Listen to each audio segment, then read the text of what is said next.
Hello, good morning po mga kaganang buhay. Time check po natin is 5:30 in the morning. Mukhang konti po ang paradang hayop. Sana kaya napunta ang mga kalabaw. Kailangan po tiyaga dahil naasahan po tayo ng ating mga tagakatay na makapag-supply sa kanila during this season, mga kagandang buhay. Kaya tiyaga lang po at tipid-tipid kami ni Kabeng Roger. Dito lang kami sa kotse natulog dahil may aircon naman po, mga kagandang buhay. Antabayanan po ang ating sipatan dito po sa Bakong Livestock Auction Market.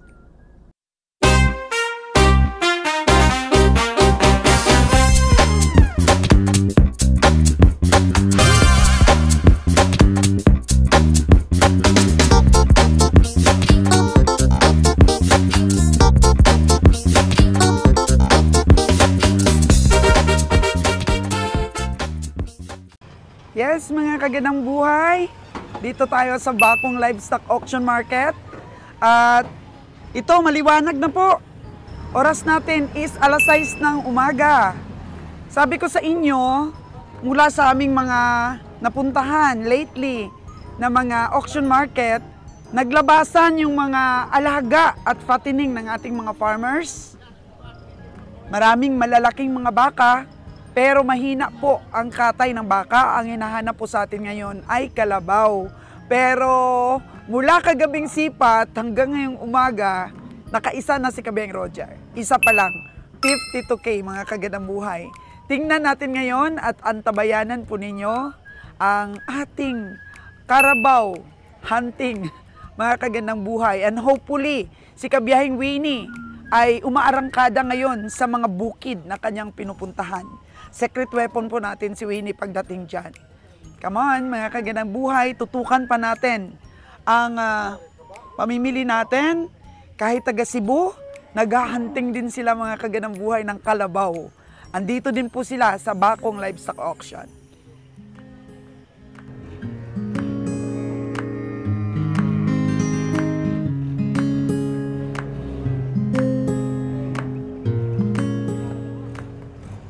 Good thing, mga kagandang buhay, at nakakabili pa rin tayo ng mga baka na medyo kayang pagkakitaan. Nananalo pa rin po ang ating mga baka. At nung last time po na namili si Kabeng Roger sa Canlaon Livestock Auction Market, medyo nag-range lang po ang kanyang pasobra doon sa mga kalabaw niyang sipat ng 6,000. 6,000 lang po ang pamasahe nun. Yung iba natalo, yung iba humatak din. Kaya dun sa mga kalabaw na hindi nakabili si Lilan at saka sinalon that time, 6,000 po ang range ng sobra ni Kabeng Roger. Pero bumawi naman po tayo sa mga baka. So ganun-ganun lang po, mga kagandang buhay. Bawi-bawi hanggang tulong-tulong po lahat ang ating mga nabiling mahal na hayop. May nabili din po tayong mura para po mag-recover po tayo na cover up pa rin natin yung mga expenses natin. So kung makikita natin, mga kagandang buhay, dito talaga sa Bakong ang magagandang mga lahi ng baka. Kaya dito po pumipili ang mga farmers natin for fattening nila. At kagabi nga po ay nakabili si Kabeng Roger ng alagain na isa. So sabi ni Kabiyahe, may mga kalabaw din tayo na ispat, nakikita. Pero mahal daw talaga ang presyo. Loy, kamusta Loy? Nakabili ka? Walang kalabaw halos? Mahal? Mahal. Ito magkano na daw? 6.5. Ito ganitong mga balat, no? Sapat sa palunang. Makinis eh. Wow! Yun, ang daming mga bakang malalaki. lumabas na sa koral ng mga farmers po, mga kagandang buhay. Sa pag-asa pong makakakuha sila ng magandang presyo ngayong December. Sa lahat po ng December po siguro sa negosyo namin, mga kagandang buhay, ngayon lang kami hindi makapagtinda siguro ng prutas. Oo.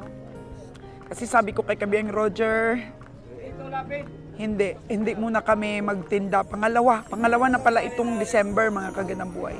Mahina talaga.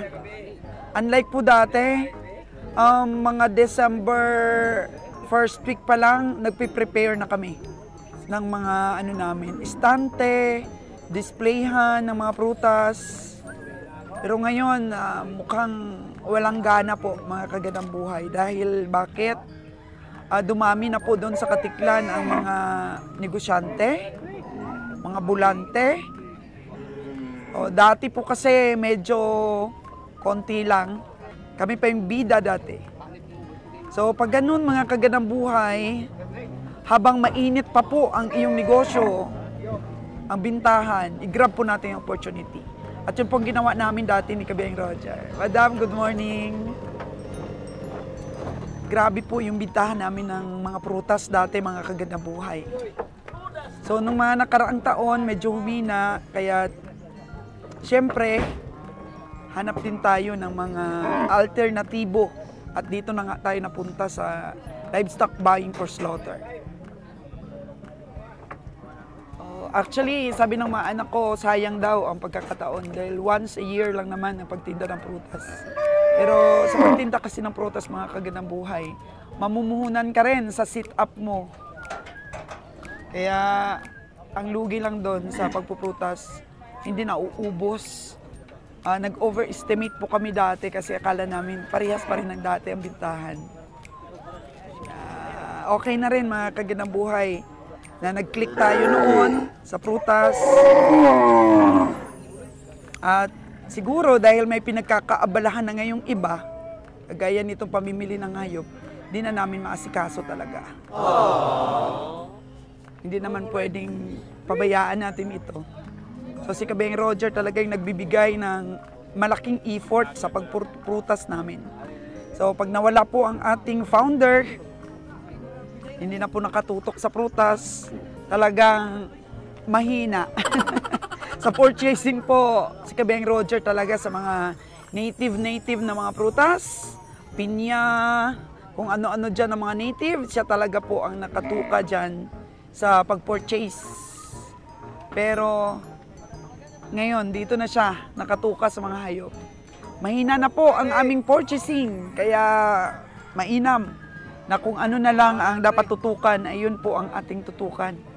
Mag-iba na po tayo ng atmospira sa ating negosyo. Actually, magbebenta pa rin naman. May benta pa rin naman ang prutas. Okay pa rin naman. Pero hindi na siya yung priority. Hindi kayayanin ng mga bata. Hindi nila kayanin pag wala kami ni Kabiyahe. Tingnan mo po, mga kagandang buhay. Magkano ito, Dong? 110. Tingnan niyo po, mga kagandang buhay, 110. Makapal. Medyo makapal itong baka nito. Kaya lagi ko pong sinasabi sa mga vlogs ko na kung gusto ninyong mag-fattening ng mga baka, dito po kayo mamili sa Bakong Livestock Auction Market. Kasi dito kayo nakakakita ng upgraded. Sa mga taga Iloilo dyan, kung gusto ninyong bigay ng oras para sa inyong mga upgraded, yun nga lang, magastos lang rin din. At hindi mo rin sigurado na kada parada po ay may makukuha kang baka. Minsan may maganda kang makuha, minsan wala talaga. So gusto nyo ba natutukan ko doon ang mga alagain? Punta tayo doon mamaya, mga kagandang buhay, para may idea din po kayo kung ano po ang mga pinaparada doon. Yung iba naman kasi, medyo malaki na yung inaalagaan. Gaya po nito, ganyan lang kalaki. Kaya pa pong patabain yan. So nakikita ko po dito sa Bakong, hindi naman masyadong malaki po ang tenga ng mga lumalaking baka. Gaya nito, oh. Diba, hindi naman malaki yung tenga niya.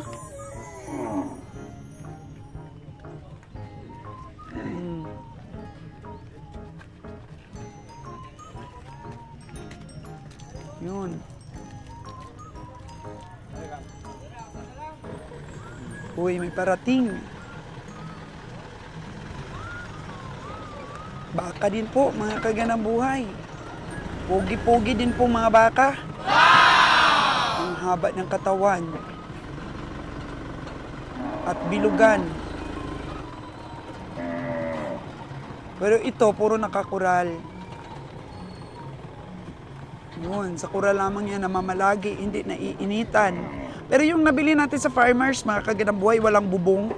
Walang bubong yung kulungan niya. So, exposed pa rin po sa init. Mas matibay kasi po yung baka na medyo naiinitan. Mas matibay sa biyahe.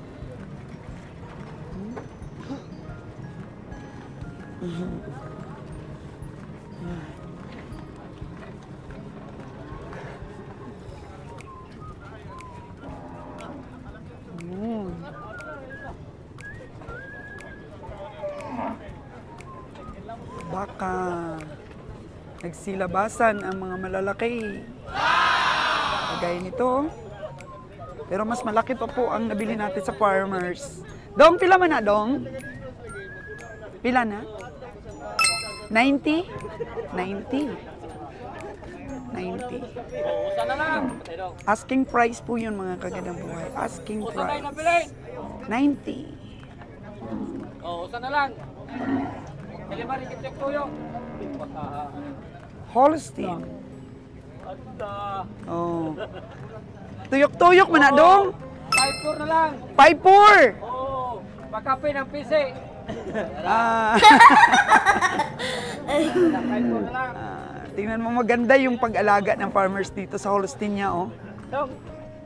Hindi na po ito pure na Holstein. Tingnan niyo po yung puwet. Pang Brahman na po yung puwet ng Holstein na to. Holstein Brahman. Pang Brahman po yung kanyang puwet na. Perna. May bawas ba yan sa 54, kuya? Hindi ito. Mukhang mabigat tong baka na to. Medyo mahina po ang bilihan ng bakang yun. Kasi sobrang daming lumalabas.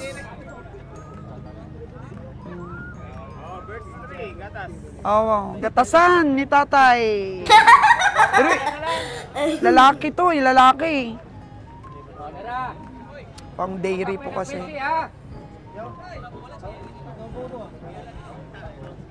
Yun si Alan. Sinipat na. Si 90K. Sa atin, nabili natin sa farmers, 87 yun. 87. Pero medyo malaki pa yata dito yun. Malaki pa yun dito. May kalabaw si tatay, oh. Kalabaw ni tatay. Aw! Mga pugi, nandito. Mga pugi, nandito. Magandang umaga. Tay, magkano yung kalabaw mo, tay? 5'6". 5'6" daw, sabi ni tatay. 5'6". Yun. Oh. 6 ang kalabaw. Uy, meron ako nakita dito. Baka na Starry Night. Wow!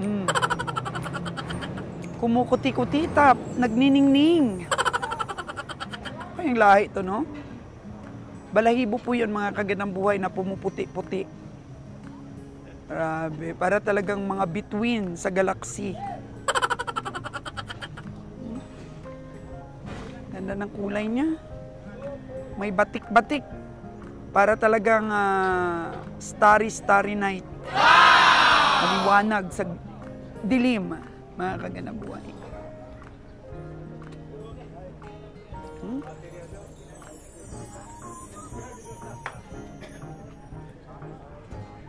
Beng Roger kasi hindi sumisipat ngayon ng baka eh. Pero napipilitan na rin siyang bumili kung maganda talaga ang presyo. Lalo na pag mga farmers po yung nagpapasipat sa kanya. Ang kaya yung aming nabili kagabi na bakang alagain. Ito yata yun? Huh? Hindi.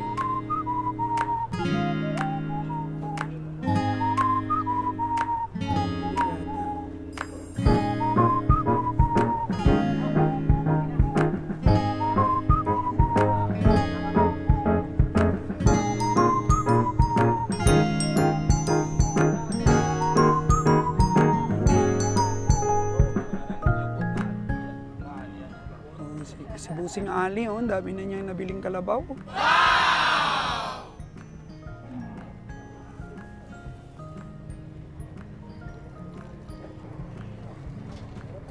Ang oras po natin ngayon, mga kagandang buhay, is 6:30 in the morning. At namumukod tangi po si Starry Starry Night sa lahat ng mga bakang nakatayo dito ngayon.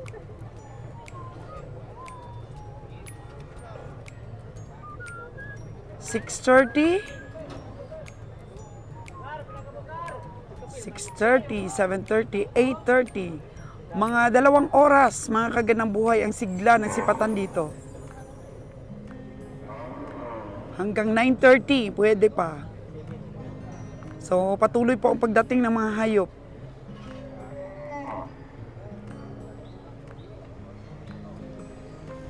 May at least 3 hours pa po nasipatan ito.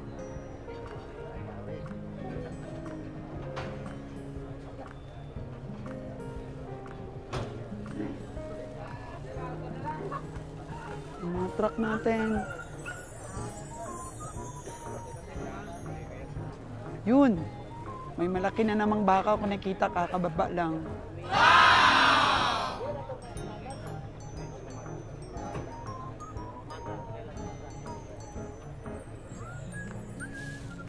Daming malalaki talaga. At hindi na tinantanan ni Bossing Alan itong malaking bakang itim.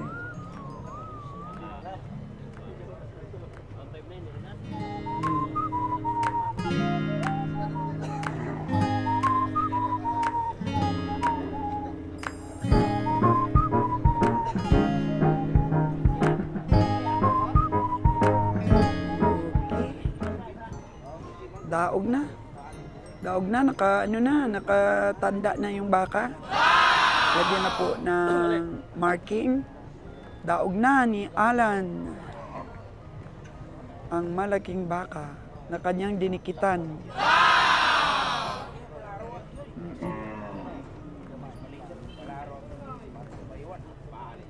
May sinyal pa sa ulo.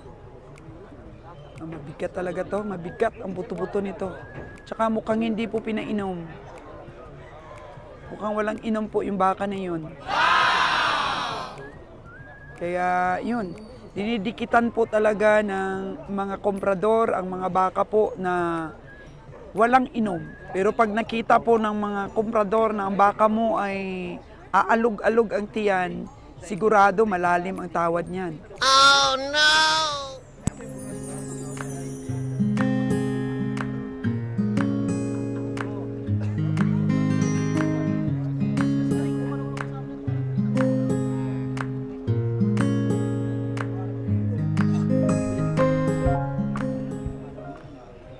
Cebu natin, parang nakatambay lang, nakastambay lang.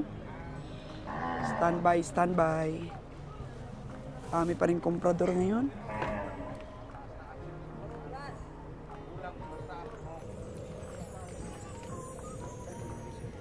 Magaling talaga mag-alaga, no? Ang mga taga-Negros ng baka. Magaling. Dahil ito yung specialty nila. Ito yung kabuhayan nila. Expertise. Makakapuno ka talaga ng truck.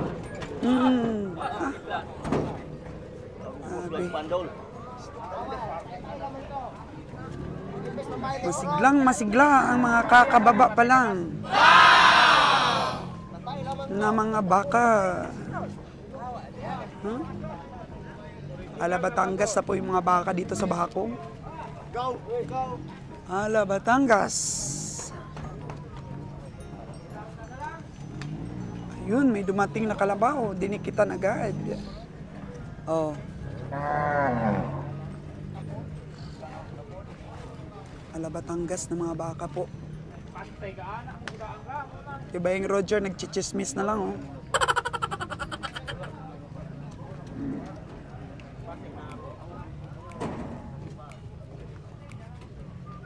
Engineer, wala tayong ano dyan?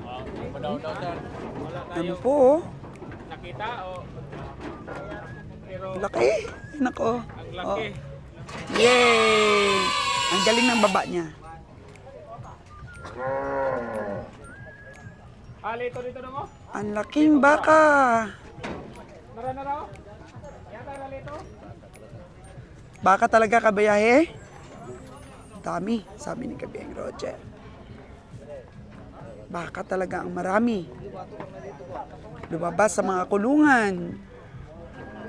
Hanggang next week, kabiyahe, puro baka ito.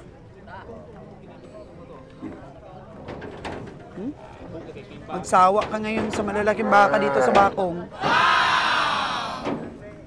Magsasawa ka.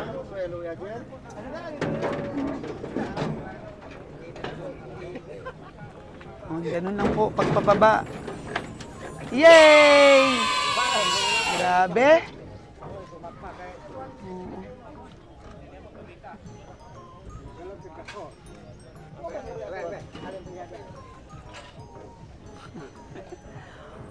Baka, baka, baka. Ang marami ngayon ay baka.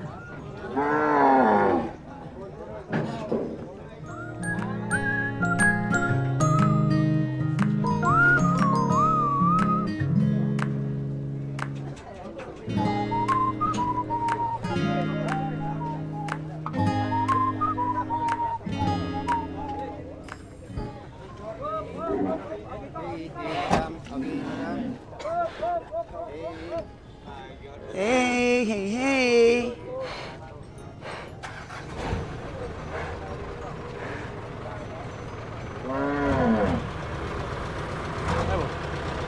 Tatay, alis si tatay. Alis na, naariyan na niya ang kanyang karga.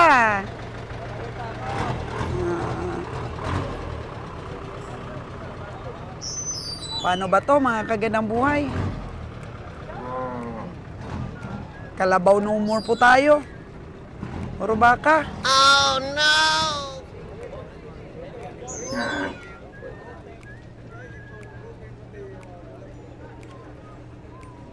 Ano ba to?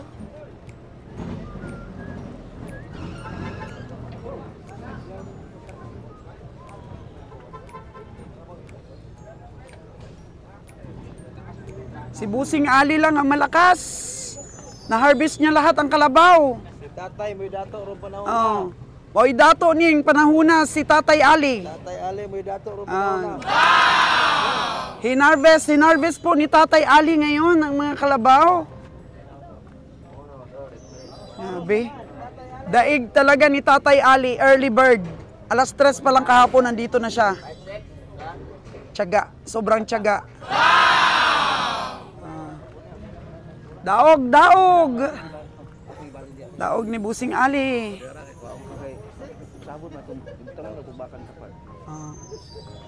Puro kalabaw ang tirada ni boss. Ngayon, ilan ang kalabaw nyo dong? Pila na ni dam ka mo? Pila na dam? 10 na siguro. Wow! So, pang 10 na ni Busing ito.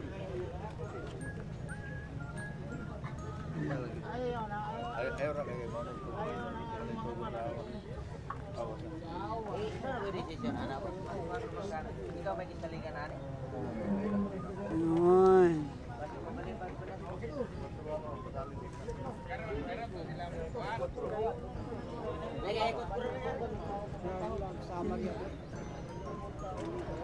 Napakakalmado naman ang ating mga komprador.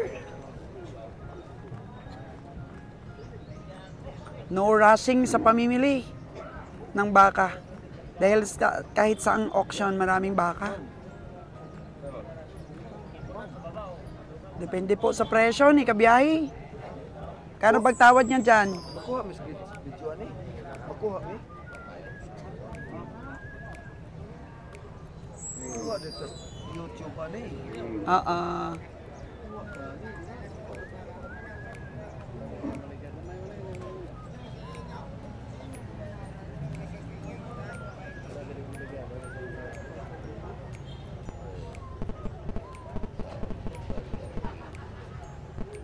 Kano presyo kabiyahe?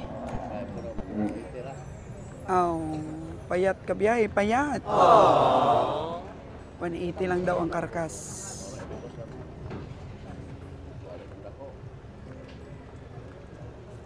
Tatay, oh, magkano yan, tay?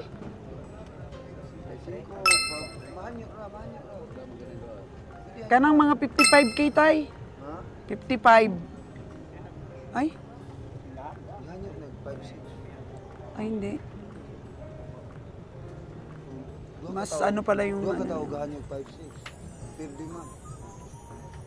Magkano tawad mo dito, Jero? Mas sa sintalas. Dala? Hindi. Tambok ang boss. Hindi ba yung magabay ng pag-uson? Pag-uson dali. Ako pag-uson. Palabasin para masipat ni kabiyahe. Okay, shout out yung kapatid ko sa Canada, Oh, sino kapatid mo, boss? si Juliana Ragpa. Juliana Ragpa sa Australia. Sa Canada. Sa Canada, sa Canada. Ilado po din mo itong rag pa dito? Sino pa? Kapatid ko si pamangkin ko si Annalie Austral. Annalie Yusel Austral. Gamboa. Nisel Gambua? Yusel Gamboa. Yusel Gambua. Ayun. Canada, sa Canada. Shout out sa Canada sa ating mga kababayan. Okay, lagi sila nanonood, ma'am, sa iyo. Wow! Ang tangos ng ilong mo, tay. Ganon din ba sila? Oo, Kasing pugi mo din sila? pogi na. Ulitin mo, tay. Sino yon? Si Juliana Austral. Tapos? Si Annalie Austral, yabot doon. Oo, si Valencia, Annalie. Yamban. Annalie Austral Valencia. Alex Valencia. At saka yung asawa niya, si Alex Valencia. Oo. Ano trabaho nila, tay, sa Canada? Ano sila? Trabaho nila doon. Nandun na sila nanira doon. Okay. Sa medical ba sila? Trabaho nila. Shout out sa ating mga kababayan, ha, sa sulok ng mundo. Laging nanonood na ating mga vlogs. Sinabot mo ani 100. Hotel laman ni lagi. Kaso mahurot ni Mili. 105. 105 yung dalawa. 5-5, wala pa 5-5. Hindi, alapansin ito. Sa isinda na. Nakita ni nila dito, ma'am. Ikaw na abaga. To sa Lunes kay namo ngaling nagsisintai-uno to ang Maynila kasi yung amin, may pamasahe pa. May 7,000 pa na patong. Medyo payat daw, medyo kulang sa panaba. Ang kalabaw ni tatay. Natin kung magkaigihan sila ni Kabeng Roger. Taga Canada ang mga kamag-anak ng isa nating farmers. Salamat po sa panonood nyo lagi sa ating buhay stockyard.